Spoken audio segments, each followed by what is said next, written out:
Welcome back to Make God Your Priority. It's great to have you here again today. We'll discuss Genesis chapter 10, so let's get started. Genesis 10 is a fascinating chapter that details the descendants of Noah's sons, Shem, Ham, and Japheth.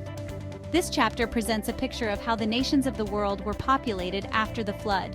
It might seem like just a list of names at first glance, but there's so much more to it. First up, we have Japheth from Japheth's line. We see nations that spread out into the coastal lands and islands. These descendants became the ancestors of the Gentile nations.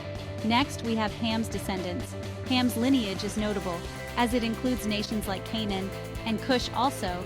It's important to note that Nimrod, a mighty hunter and a significant figure in early human history, comes from Ham's line.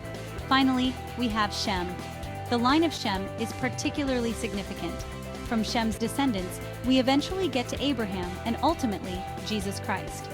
This lineage underscores the chapter's importance in understanding the biblical narrative and God's plan for humanity.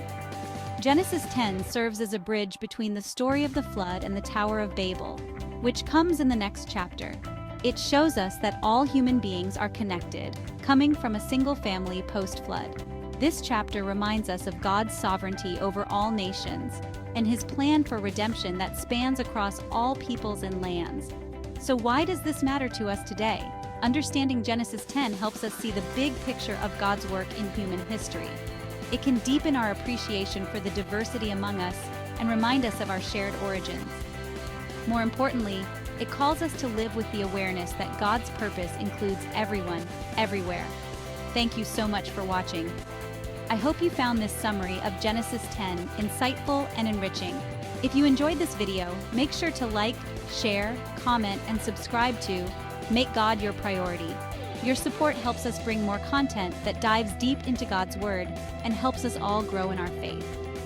Until next time, keep making God your priority.